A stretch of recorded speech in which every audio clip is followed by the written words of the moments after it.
حضرت عمر بن خطاب فتح یروشلم کی حیثیت سے جب شہر میں داخل ہوتے ہیں تو معمول کے مطابق شہر میں کہیں کوئی خون ریزی نہیں ہوتی اور نہ ہی کوئی مذہبی مقام نظر آتش ہوتا نظر آتا ہے۔ آپ کے ساتھ لشکر میں 4000 صحابہ تھے۔ حضرت عمر فاروق نے عیسائی علماء سے پوچھا کہ تمہارا مقام حیات نو کس طرف ہے؟ وہاں پہنچ کر خلیفہ نے حضرت عیسیٰ علیہ السلام کی موت و حیات نو کے فلسفے کے مطابق تعمیر کی گئی عالی شان عمارت دیکھ کر شدید غم و غصے کا اظہار کیا، کیونکہ اسلام نے حضرت عیسیٰ علیہ السلام کی صلیب پر موت کو غلط قرار دیا ہے۔ خلیفہ اسی مقام پر کھڑے تھے کہ نماز کا وقت ہو گیا۔ ان سے درخواست کی گئی کہ وہیں نماز ادا کر لیں، لیکن آپ نے فرمایا اگر میں نے یہاں آج نماز پڑھ لی تو مسلمان گرجوں پر قبضہ کرنا شروع کر دیں گے اور اسی بنیاد پر مساجد کی تعمیر شروع ہو جائے گی کہ یہاں خلیفہ نے نماز پڑھی ہے، تو پھر آپ نے فرمان جاری کیا کہ یہاں کوئی تعمیر نہیں ہوگی۔ پھر حضرت عمر رضی اللہ تعالیٰ عنہ وہاں پہنچنے جہاں کبھی یہودیوں کا ہیکل سلیمانی ہوا کرتا تھا، اور وہ یہ دیکھ کر حیران رہ گئے کہ وہاں عیسائی کوڑا کرکٹ پھینکتے تھے۔ عمر فاروق نے دونوں ہاتھوں سے کوڑے کا ڈھیر اٹھایا اور شہر کی دیواروں سے باہر پھینکنے لگے، جس پر دیگر صحابہ کرام نے بھی ان کی تقلید کی۔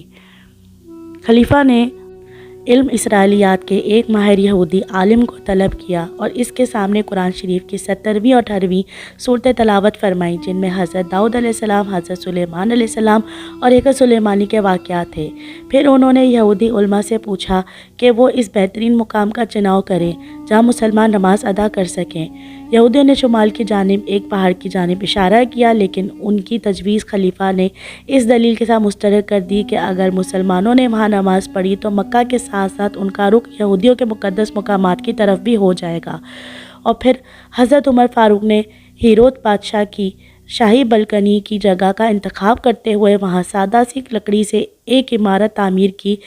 تاکہ رخ صرف کعبے کی طرف رہے۔ یہ مسجد اقصیٰ ہے۔ پہلی اذان کے لیے حضرت بلال حبشی سے درخواست کی گئی، جو کہ اپنے آقا یعنی رسول صلی اللہ علیہ وسلم کے بعد سے اذان دینا چھوڑ چکے تھے، لیکن حضرت عمر فاروق رضی اللہ تعالیٰ عنہ کے اصرار اور صحابہ اکرام کی درخواست پر وہاں پہلی اذان بلال حبشی نے دی اور پھر سب نے خلیفہ کے پیچھے نماز پڑھی۔ تاریخ بیان کرتی ہے کہ سادہ سی اس ابتدا کے کچھ 50 سال بعد یروشلم میں عظیم الشان اسلامی طرز تعمیر کا آغاز ہوا، تو یہ شہر بیت المقدس یا القدس کہلایا جانے لگا، اور پھر 72 ہجری میں خلیفہ عبد الملک بن مروان نے اس مقام پر جہاں سے رسول صلی اللہ علیہ وسلم شب معراج براق پر سوار ہو کر آسمانوں پر تشریف لے گئے تھے، ایک حشت پہلو عمارت کی تعمیر رکھی، جسے مکمل ہونے میں 4 سال لگے اور جسے قبۃ الصغریٰ یا ڈوم آف راک کہتے ہیں۔ یہ عمارت اور گنبد جس جگہ تعمیر ہے اس کے بارے میں کئی روایات ہیں کہ جن میں سے ایک یہ بھی ہے کہ طوفان نوح کے بعد ان کی کشتی اسی مقام پر آ کر رک گئی تھی۔ یہ بھی بیان ہوتا ہے کہ روز قیامت حضرت اسرافیل علیہ السلام اسی چٹان پر کھڑے ہو کے سور پھونکیں گے، اور یہ بھی کہا جاتا ہے کہ یہی حضرت داؤد علیہ السلام کے زمانے میں یہودی اپنی قربانیاں لا کر رکھتے تھے، اور جب آسمان سے آنے والی بجلی کا ایک شعلہ اس قربانی کو جلاتا تو یہ قربانی کی قبولیت کی علامت تصور ہوتا تھا۔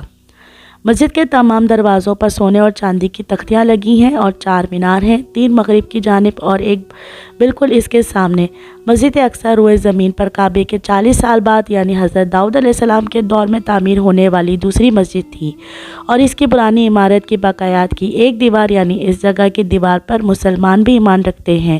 اس دیوار کو جس دیوار کو یہودی اپنے مقدس ترین عبادت گاہ یعنی دیوار گیریا بھی کہتے ہیں، اور ہیکل سلیمانی کی بربادی اور اپنی گمشدہ عظمت کی یاد میں وہاں روتے نظر آتے ہیں۔ یہ بیان بھی لازم ہے کہ مسجد کا لفظ اکثر مورخین صرف مسجد اقصیٰ کی عمارت کے لیے استعمال نہیں کرتے، بلکہ اس تمام رقبے کے لیے کرتے ہیں جہاں حرم شریف کی حدود میں دیگر تعمیرات بھی موجود ہیں،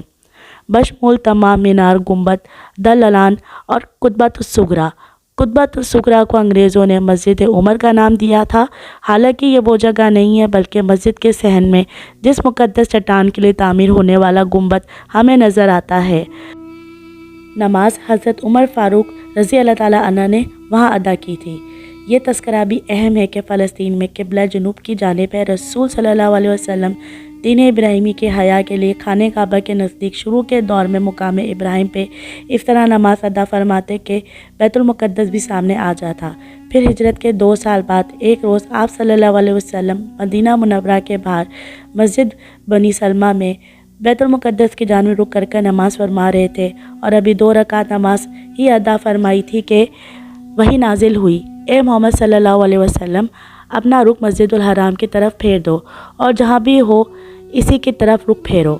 چنانچہ باقی تمام نماز رسول صلی اللہ علیہ وسلم نے خانہ کعبہ کی طرف رخ کر ادا کی اور اسی بنیاد پہ تبدیل کعبہ کے واقعے کے بعد مسجد بنو سلمہ کا نام مسجد قبلتین ہو گیا، یعنی 2 قبلوں والی مسجد۔ گفتگو کے آغاز میں یہ میں نے بات کی تھی کہ قرآن میں یروشلم کا نام نہیں لیکن آخر الزمان کی علامات اس طرح بیان ہوتی ہیں، اور اس موسیٰ کے بعد ہم نے بنی اسرائیل سے کہا، اس سرزمین میں سلامتی سے رہو، اس شرط کے ساتھ کہ تم راستی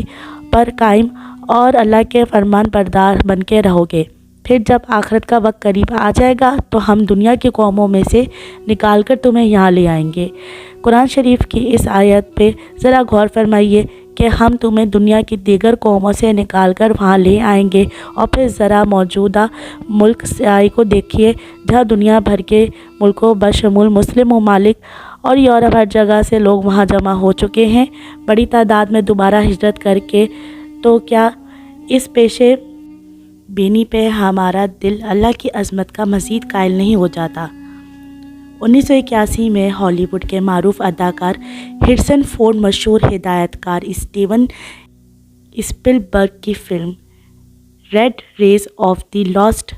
آرک میں انڈیانا جونز کے اس کردار میں ہمارے سامنے آئے تھے جو ان کے خلاف جرمن نازیوں سے لڑتا ہے جو تابوت سکینہ کو چھین کر ہٹلر تک لے جانا چاہتے تھے۔ اس فلم کی شاندار کامیابی کے بعد 3 نئی فلمیں اسی سیزن کے یعنی Indiana Jones and the Temple of Doom, Indiana Jones and the Last Crusade اور پھر Indiana Jones and the Kingdom of the Crystal Skull, ان تمام فلموں کی دنیا بھر میں پذیرائی اس بات کا ثبوت ہے کہ یہ موضوع صرف مسلمانوں کے لیے نہیں بلکہ ہم سے کہیں زیادہ یہودیوں اور عیسائیوں کے لیے اہمیت رکھتا ہے۔ یہودی مسجد اقصیٰ کی شہادت اور اس مقام ہیکل سلیمانی کی تعمیر کے لیے مکمل طور پر تیار ہو چکے ہیں، لیکن تعمیر کا آغاز کرنے کے لیے انہیں خدا کی جانب سے ایک اشارے کا انتظار ہے، اور وہ اشارہ ایک سرخ گائے کی شکل میں ہوگا جسے ذبح کر کے وہ جلائیں گے اور اس کی راکھ سے اسرائیل کے عوام کو پاک کریں گے، جس کے بعد یہودیوں کا ایمان ہے کہ ہیکل سلیمانی میں کوئی بھی ناپاک داخل نہیں ہو سکے گا۔ اسرائیلیات کے مطابق اس گائے کو پیدائش کے 3 سال بعد ہیکل کی تطہیر صفائی کے لیے لایا جائے گا، اور آثار قدیمہ کی تلاش کے نام پہ اس وقت مسجد اقصیٰ اور قبۃ الصغریٰ دونوں کے نیچے وسیع تر سرنگیں کھودی جا چکی ہیں، اور یہ کام پچھلی کئی دہائیوں سے منظم طور پر جاری ہے، اور نتیجتاً دونوں مقدس عمارتیں اس وقت کھوکھلی بنیادوں پر کھڑی ہیں، یعنی ایک معمولی سے ارتعاش یا زلزلہ انہیں زمین بوس کر سکتا ہے۔ اسرائیلی حکومت کا کہنا ہے کہ سرنگیں کھودے جانے کا مقصد ہیکل سلیمانی کی بقایات کی تلاش ہے، یعنی مسجد اقصیٰ کی شہادت۔ رسول صلی اللہ علیہ وسلم کی اس دعا پر انتہائی غور کریں کہ حضرت عبداللہ ابن عمر سے روایت ہے کہ رسول صلی اللہ علیہ وسلم نے فرمایا، یا اللہ ہمارے شام پر رحم فرما اور ہمارے یمن پر رحم فرما۔ لوگوں نے پوچھا اور ہمارے نجد پر؟ رسول صلی اللہ علیہ وسلم نے پھر فرمایا، یا اللہ ہمارے شام اور ہمارے یمن پر رحم فرما۔ کچھ نے پھر نجد کا پوچھا تو آپ صلی اللہ علیہ وسلم نے فرمایا، وہاں زلزلے اور تباہیاں رونما ہوں گی اور وہیں سے شیطان اپنا سر نکالے گا۔ صحیح بخاری۔